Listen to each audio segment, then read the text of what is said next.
নমস্কার, কেমন আছেন আপনারা সবাই? ভালো আছেন তো? তো চলে এসেছি আজকে আমি এক নতুন ভিডিওর সাথে। আগের ভিডিওতে আমি বানিয়েছিলাম খাজার রেসিপি। তো খাজার রেসিপি ঘরোয়া বানিয়েছিলাম কিভাবে? তো ওই ভিডিওটা যদি আপনি দেখতে চান তো আমার ডিসক্রিপশনের লিংক দিয়ে দিয়েছি। আপনি গিয়ে দেখতে পারেন যে ঘরোয়া খাজা কিভাবে বানাতে পারেন আপনি।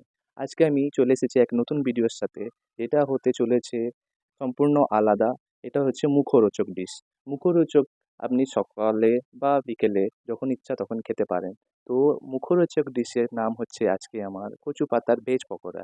এই কচু পাতার ভেজ পকোড়া কিভাবে বানাবেন দেখাতে চলেছি আমি আপনাকে আজকে এই ভিডিওর মাধ্যমে। তো আপনার কাছে আমার রিকোয়েস্ট ভিডিওটি সম্পূর্ণ দেখবেন তবেই বুঝতে পারবেন যে এই কচু পাতার ভেজ পকোড়া কিভাবে বানানো যায়। তো চলুন স্টার্ট করা যাক। স্বাগত জানাই, আমি Vishnu. Welcome back to our YouTube channel blogs of faith and divine.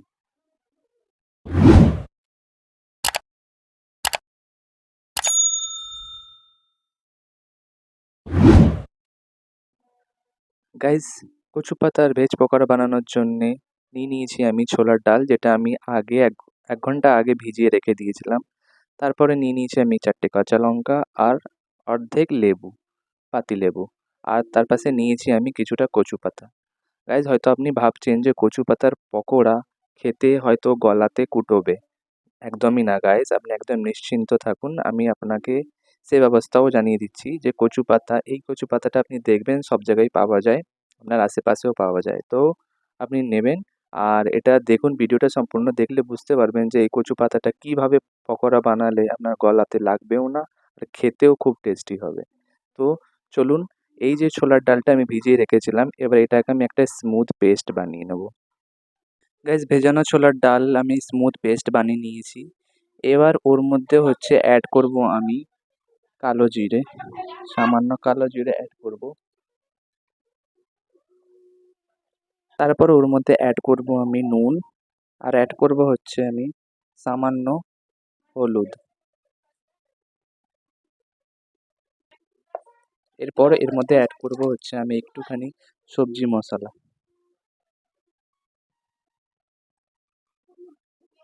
সবকটাকে আমি একসাথে মিক্স করে নেব।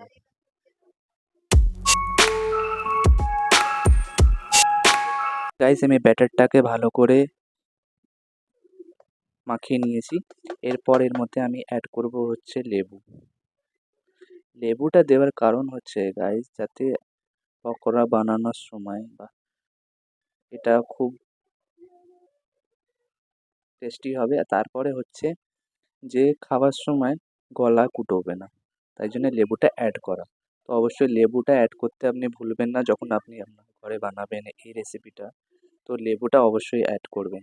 এতে কি হবে, টক ভাবটা যে কুটোয় কচু পাতা ওটাকে আর গলাতে লাগবে না।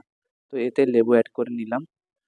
এরপর হচ্ছে গাইস, এটাকে আমি সাইড করে দিলাম। এবার আমি যে কচু পাতাগুলো নিয়েছি, এবার প্রত্যেকটা পাতাকে আমি ভালো করে ধুয়ে নিয়েছিলাম তার আগেই। এবার প্রত্যেকটা পাতার পেছনে যে বোটাগুলো আছে ওগুলোকে কেটে দেব। কেটে নিয়ে তারপরে এগুলোকে ভালো করে পার্ট বাই পার্ট সাজিয়ে নিতে হবে। এবার গাইস, আমি এক একটা করে পাতা এরকম করে ভালো করে পাতবো, আর ওর ওপরে আমি এরকম করে যে ব্যাটারটা বানিয়ে রেখেছি ওটা আস্তে আস্তে করে এর মধ্যে পুরোটা মাখাবো। গাইস, এরকমভাবেই পুরো ব্যাটারটাকে মাখিয়ে নেবেন। ফার্স্ট পাতা, তার উপরে আবার একটা পাতা পাতবেন এরকমভাবে। ওটাকেও সেম প্রসেসে আবার কোটিং করে নেবেন ব্যাটার দিয়ে। এরকমভাবে প্রত্যেকটা পাতা একের উপর এক এরকম করে ডেকোরেট করতে হবে।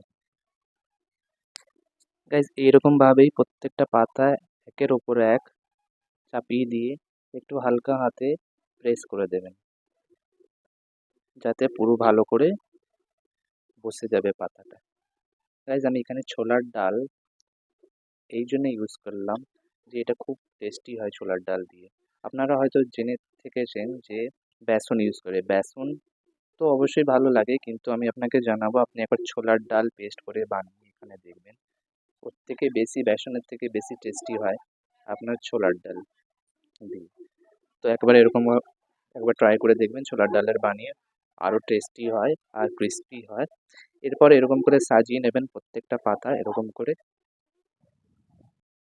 এরপরে আপনারা করবেন হচ্ছে এটাকে রোল করে দেবেন, রোল পাকাবেন। গাইস এইভাবে এরকম রোল বানিয়ে নেবেন।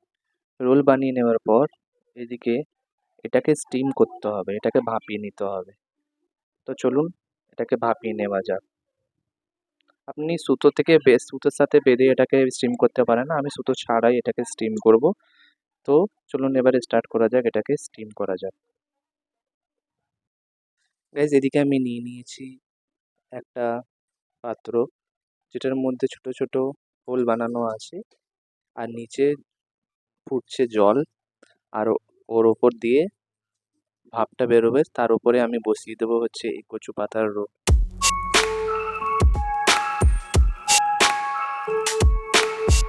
এটাকে বসিয়ে আর এটাকে চাপা দিয়ে দেবেন। গাইস দেখতেই পাচ্ছেন এটা ভালোভাবে স্টিম হয়ে গেছে। এবার এটাকে আমি নামিয়ে নেব, আর এটাকে তারপর কিছুক্ষণ ঠান্ডা হওয়ার জন্য রেখে দেবো। গাইস এবার এটা ঠান্ডা হয়ে এসেছে, এবার এটাকে আমরা স্লাইস করে কেটে নেব।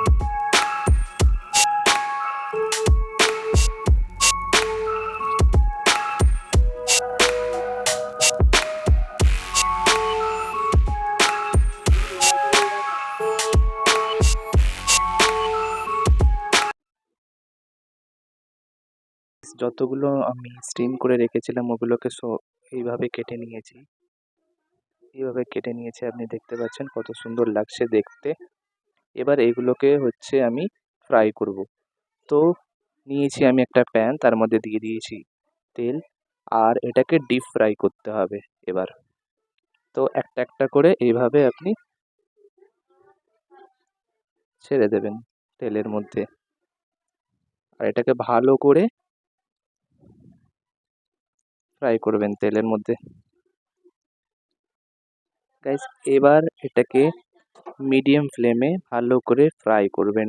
মনে রাখবেন এটাকে ডিপ ফ্রাই করবেন, যতক্ষণ না ব্রাউন হচ্ছে ততক্ষণ এটাকে ডিপ ফ্রাই করতে থাকবেন। গাইস দেখতেই পাচ্ছেন এটাকে একদম আমি ব্রাউন করে ভেজে নিয়েছি, ডিপ ফ্রাই করে নিয়েছি, আর ক্রিস্পিও হয়ে এসছে। এরপর এটাকে আমি এক এক করে নামিয়ে নেব আর ডেকোরেট করে দেখিয়ে দেবো আপনাকে। ডিপ ফ্রাই করে নামিয়ে নিয়েছি, এবার এটাকে আমি কাসুন্দি দিয়ে ডেকোরেট করে নেব। এবার আমি আপনাকে ভেঙে দেখাই কতটা ক্রিস্পি হয়েছে।